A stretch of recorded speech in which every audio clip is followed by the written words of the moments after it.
Isang mapagpalang araw po sa ating lahat. Magandang araw at gabi po dyan sa mga silent viewers at solid supporters ng Me Chris.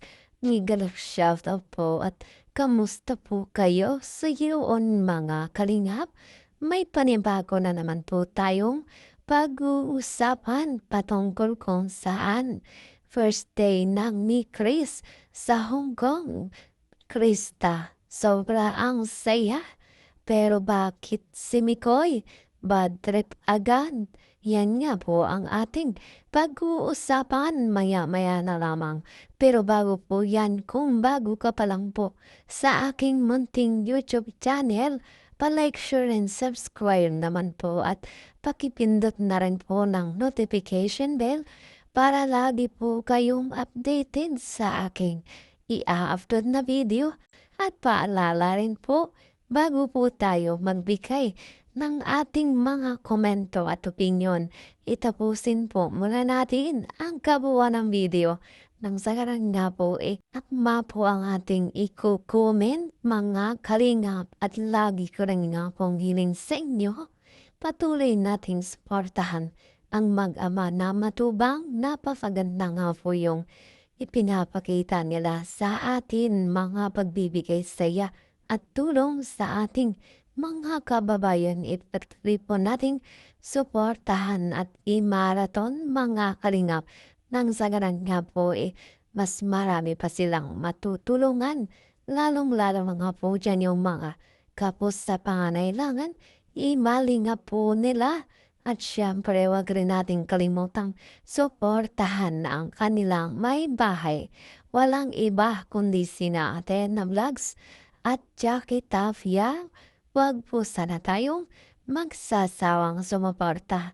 Mga kalingap, hatiyan nga po mga kalingap, balik na tayo sa ating pag-uusapan at tatalakayin ngayong araw patungkol kung saan Mikoy's birthday sa Hong Kong. Krista, sobrang saya mga kalingap. Pero bakit nga po si Mikoy bad trip agad? At yun nga po ay talaga namang nakakalungkot isipin dahil itong si Mikoy natin bad trip agad mga kalingap sa unang araw pa lang nila sa Hong Kong. Ano nga ba ang pinakadahilan kung bakit ganito agad ang emotion o ang feelings ni Mikoy natin mga kalingap? Ito nga po ang video ating panoorin nagmula kay Kalingap Mikoy. Panay palibre. Tingnan mo may basher, oh. Oh, ano sabi? Sarap buhay ng mga lecheng to, ah. Panay palibre lang, hoy. Di pinupulot ng OFW ang pangluho niya. Hindi po kami nagpapalibre. Hindi po kami humihingi. Pambihira ka ka. Nakakasimula pa lang ng live ko, may inggiterong pumasok. Lakas ng tama mo, Doy. Manahimik ka na lang dyan. Lumayas ka.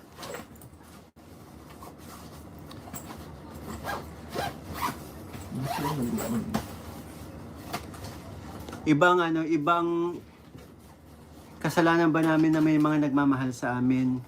Diba? Di ba? Kamsil. At hindi po kami humihingi.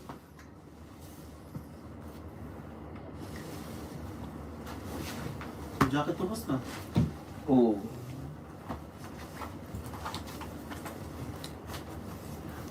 Mali ata siya na napasok. Akala niya, hindi ko siya sasagutin. Kala lang. Akala mo lang yun. Kala mo.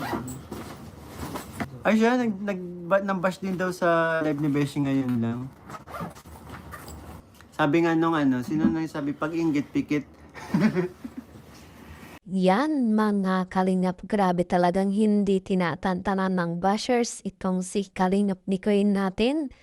Kahit san man nga po magpunta ay talagang laging inaantabayanan mga kalingap upang pagbigyan nga po ng hindi magandang salita.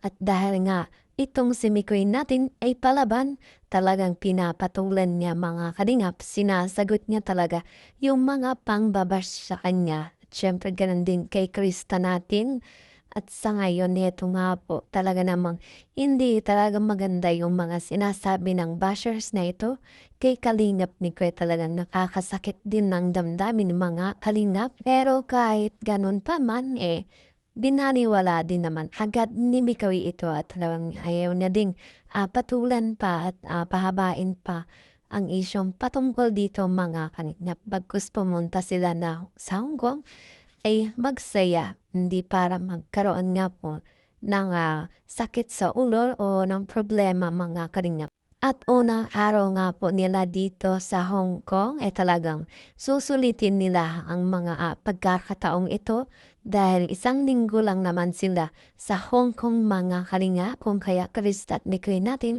susulitin na nilang dalawa at syempre maraming pakilig tayong aabangan dito sa mga kaganapan o sa pagpunta nila dito sa Hong Kong. Ay alam naman nating meron silang ihahandang pasabog o pakilig para sa mga supporters ng ni Chris at syempre para nga po ma-meet and greet din nila ang kanilang solid supporters ito sa Hong Kong na sa mga kababayan nga po natin nakipagsapalaran.